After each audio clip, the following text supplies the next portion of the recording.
Assalamualaikum warahmatullahi wabarakatuh. Apa kabar kalian semuanya? Semoga dalam keadaan baik-baik saja. Aduh, ada banyak cinta hari ini. Ya, hari ini buat kalian yang merayain, katanya hari ini hari Valentine ya. Jadi, aku sengaja pakai pink-pink dengan lipstick pink, jilbab pink. Sebenarnya ini baju jaket aku ini warnanya pink juga ya. Jadi, karena aku nggak punya bunga pink, ya aku pakai bunga berwarna ungu. Semoga tidak mengganggu mata kalian ya, karena kok nggak matching gitu. Oke, jadi gimana guys? Kalian udah ngasih coklat ke berapa cewek? Satu aja belum? Aduh, gimana? Cepetan ya, mumpung harinya belum selesai. Kalau kalian belum sempat beli coklat, buruan ke minimarket terdekat, karena biasanya coklat-coklat itu diskon guys, ada diskon besar-besaran. Jadi itu tadi ya, kok aku jadi ngiklan minimarket guys. Oke, kita kembali ke tema, karena temanya masih mengenai cerita Valentine's, cinta-cintaan. Aku punya dua kisah yang mengharukan sih guys sebenarnya. Tapi itu merupakan wujud cinta sejati menurut aku. Jadi kalian bisa simak, menurut kalian itu cinta sejati, mungkin itu bukan cinta sejati. Kalian bisa komen di bawah. Sebelum kita lanjut ke ceritanya, tolong dipencet subscribe-nya ya. Subscribe itu gratis guys. Dan nyalakan bel notifikasi biar kalian tahu kapan aku upload video, dan juga share ke sosial media yang kalian punya biar makin banyak yang tahu ada channelnya Maya Anantia.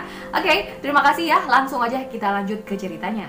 Sebuah kisah mengharukan, seorang kakek di sudut kota Malang beredar di jejaring media sosial.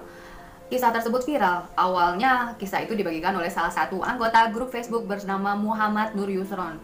Kisah itu menceritakan kesetiaan seorang kakek terhadap kekasihnya yang ia tunggu.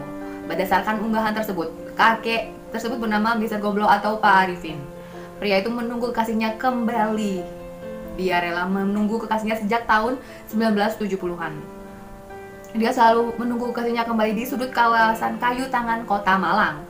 Menurut cerita itu, sang kakek terpisah dengan kasihnya pada kejadian peristiwa politik di Kota Malang. Keduanya udah saling berjanji untuk saling bertemu lagi di tempat yang sama. Kemudian, sang kakek pun dengan setia menunggu kasihnya untuk kembali. Akan tetapi, kekasih yang ia tunggu tak kunjung datang.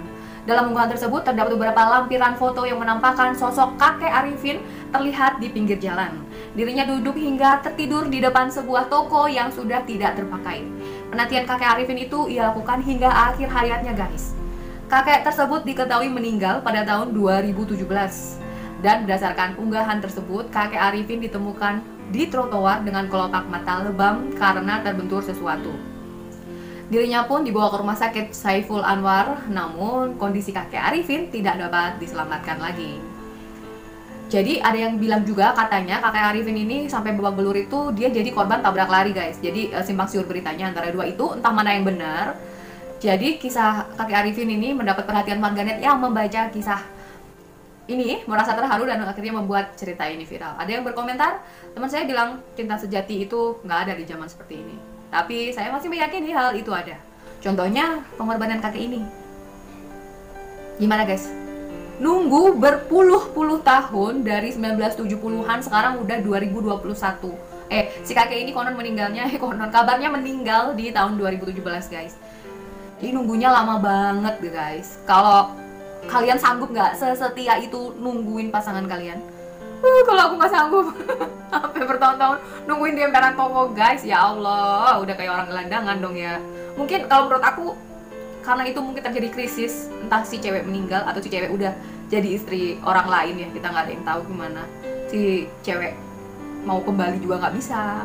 Jadi kasihan ya guys sebenarnya. Oke, itu tadi kisah Mbah Gombloh atau kakek Arifin. Kita lanjut ke cerita yang kedua.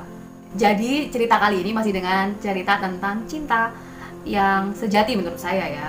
Jadi cerita selanjutnya adalah ada sebuah kisah cinta yang lebih mengharukan daripada kisah Jack dan Rose di film Titanic. Kalian semua pastinya udah pada pernah, yang belum nonton nih, yang bocil-bocil belum nonton nih. Pasti kalian pada denger nih kisah Titanic ya. Titanic itu kapal yang zaman dulu gede banget, terus dia tenggelam gara-gara nabrak gunung es. Nah, di film itu kan yang diceritain tentang Rose dan juga Jack. Tapi sebenarnya ada kisah romantis yang mengharukan banget, dari yang lebih nendang nih menurut aku daripada kisah si Rose dan Jack ini. Jadi, film Titanic itu buat kalian yang belum tahu nih, berdasarkan true story, jadi berdasarkan kisah nyata. Ini ada seorang yang bernama Ida Strauss yang sedang diambang maut, terombang-ambing di kapal Titanic yang nyaris karam. Selangkah lagi ia mencapai sekoci nomor 8.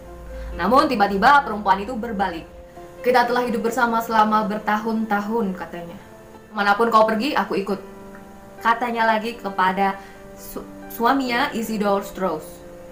Keduanya memilih bersama seperti janji yang mereka ikrarkan 40 tahun yang lalu. Meski taruhannya adalah nyawa. Ida dan Isidore Strauss sudah lama terkenal sebagai pasangan setia. Mereka kerap bepergian bersama ke seantero Amerika dan juga Eropa. Jika Isidore harus pergi sendirian dalam perjalanan di bisnis, mereka akan saling berkirim surat, guys. Seperti dikutip dari The Vintage News, keduanya menikmati kebersamaan lebih dari apapun, bahkan harta berlimpah yang mereka miliki. Rosalie Ida Strauss yang berdarah Jerman Amerika lahir di Worms pada 1849 dan pada usia 22 tahun dia menikah dengan Isidore Strauss, pemuda yang saat itu umurnya 26 tahun dan kelahiran Palatinate kala itu. Sang mempelai pria udah jadi pebisnis di Amerika Serikat dan menjadi salah satu pemilik toko serba ada Macy's Department Store, New York. Uang gak pernah jadi masalah buat mereka keduanya. Isidore Strauss bisa dikatakan sebagai miliarder pada masanya. Pasangan tersebut memiliki 7 anak, satu diantaranya meninggal dunia saat lahir. Pada awal tahun 1912, pasangan tersebut menikmati musim dingin di Eropa, menghabiskan waktu di Cape Martin, Prancis Selatan. Awal April mereka kembali ke rumah di kota New York dengan menaiki RMS Titanic atau kapal Titanic itu tadi. Setelah kapal termewah pada zaman itu menghantam gunung es dan mulai karam, semua orang bergegas menuju dek demi mendapatkan tempat di sekoci yang tidak sebanding dengan jumlah penumpang. Di tengah kepanikan, awak Titanic memutuskan untuk mengevakuasi anak perempuan terlebih dahulu.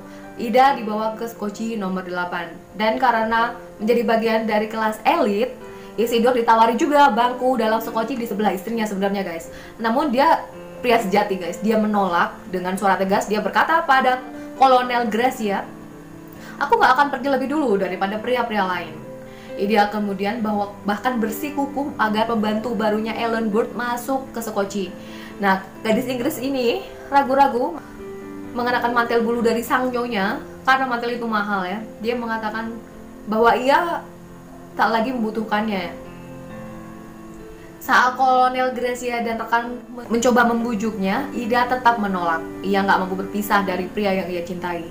"Aku nggak akan berpisah dari suamiku. Kami akan hidup atau mati bersama," kata perempuan itu. Ida dan Isidore kali ini kembali terakhir terlihat di dek dengan kondisi saling berpegangan tangan. Saksi mata yang melihat pasangan itu mendeskripsikan adegan tersebut sebagai momentum luar biasa yang menunjukkan cinta dan kesetiaan. Kisah cinta pasangan itu lebih nyata dan mengharukan daripada Jack dan Rose di film Titanic.